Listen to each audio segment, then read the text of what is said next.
Hey guys, this is my Battlefield 5 open beta first thoughts. Basically, I'm just going to go over the pros and cons. And this is going to be my opinion on Battlefield 5. So first, I really want to say that the graphics are really nice, but unfortunately my PC can't run on ultra mode. So I'm just stuck with low resolution, and fortunately I'm able to actually run it at 60 frames per second. And a lot of issues arise because of the big maps. It has to accommodate for the large amount of players, which is from 16 to 64 players all at once. However, I do like how there's a bigger lobby, because that just means there's more people to look out for and there's more people on your team. So there's more action generally within the game. And there are definitely those quiet times where nobody appears on your screen because, you know, everyone's kind of near their spawn. Someone might be just flying in from their airplane and you're probably sitting at all the way back at your spawn trying to capture the flags that are the closest to you. And so it does kind of have balance because of the epic gunfights, and you can even sneak behind enemy territory and flank them that way too. So I'm gonna go into a little bit more of the pros. I've noticed that the kill time isn't too long, but sometimes you get insta-killed when, you know, someone headshots you, or even when you have some sort of weird gunfight and you lag and you're the one that dies. But at the end of the day, it's more about getting comfortable with the game, getting comfortable with aiming, because there's no aim assist. So you really do need to put in some hours in order to get used to the aiming, the kill time ratio, and hip firing just really is not advised. I mean, I tried hip firing multiple times and it just seemed like the bullets weren't even hitting the target. And sometimes you just get insta-killed and you don't even know why. Like, there could be a tank that shot, you know, a large missile at you and it exploded 20 meters away from you and you still died. Or a plane just flies across and somehow kills you with one of their missiles. Or you can even just get picked off by a sniper. So for snipers, you need to be really accurate because body shots aren't one-hit kills. Headshots are though. So this actually lets players have a chance to fight back. Unless you're really far away from the sniper, then obviously snipers will have the advantage.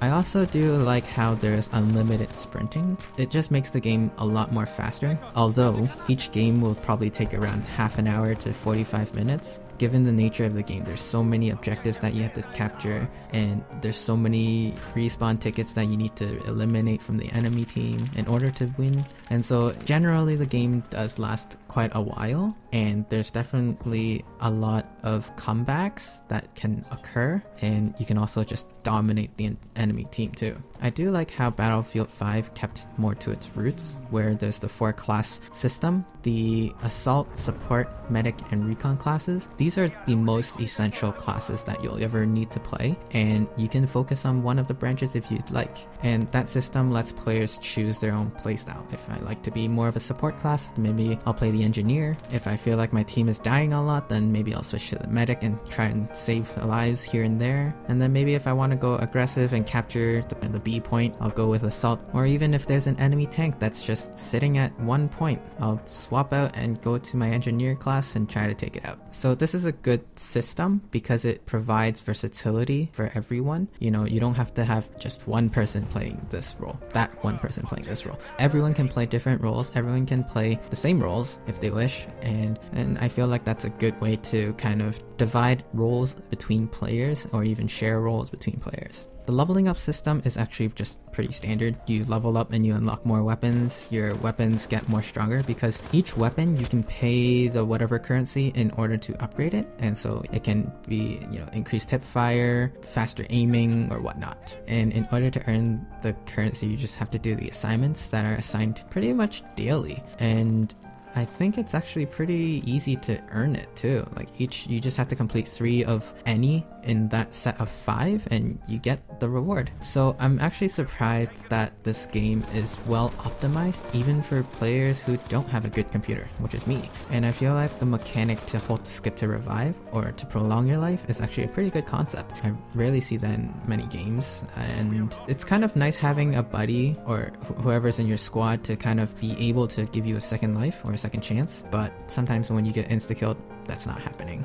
However, I do want to say that the hold to skip concept is a little too slow. I kind of want to, like, if I know that there are no allies near me, I want to hold to skip and revive as fast as I can. I mean, yes, I'll still have to wait the whatever 9 seconds to respawn, but at least I can see what's going on in the map when I'm zoomed out, and you know, I can see, oh, A and B are being taken, you know, we still have C, D, and E, and or whatnot. Like, it's a good thing to have if I want to just skip my revive, because I know none of my teammates are nearby. The second thing I don't really like about this beta so far, is that you can't really tell between a player that's dead and a player that's prone. So I don't know if anyone's thought of this, but you can just prone and pretend that you're dead, or even just prone on top of a dead body, and you know, nobody would consider it because dead bodies are still moving objects. Some of the bodies that are dead, they are in the hold to skip or revive or prolong their life, and they're prolonging their life, and so they're moving around calling for help, and that person prone on top of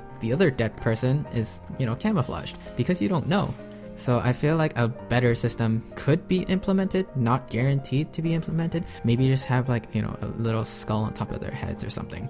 And it's also kind of hard to spot downed allies. I've kind of had that issue. Like, yes, it shows up as like a little green dot with like the heartbeat, but it could be incorporated in the minimap because it's kind of hard to spot when the terrain is so uphill, downhill, and it's not flat because, you know, your teammate might be just over the hill and it says you're like 30 meters away, but it takes time to get to that teammate. So maybe incorporate a little bit more detail to actually see where your teammate is.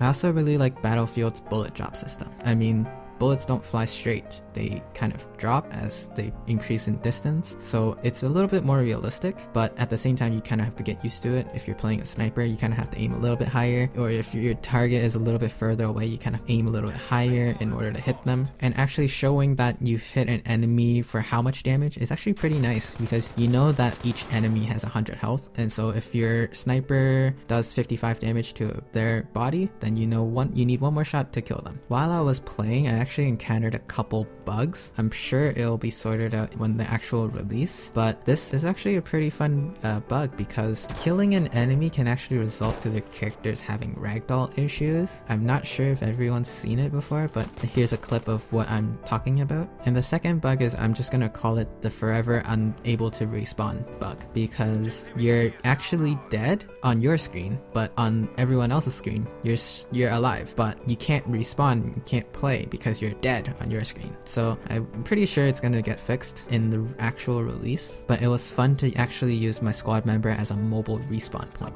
which has its perks because you can kind of respawn on your squad member if they died close to an objective. And finally, the skill curve isn't high. I know some games that requires so much time in order to get good, but this game, it's definitely not the case. You can pick up any class and you can do well with it. I have seen some people go like 50 and 10 KDA, 20 to 10. I mean, it's totally normal. I am an average player and I've been doing well so far. I mean, there are definitely games where I'm getting stomped for, you know, whatever reason.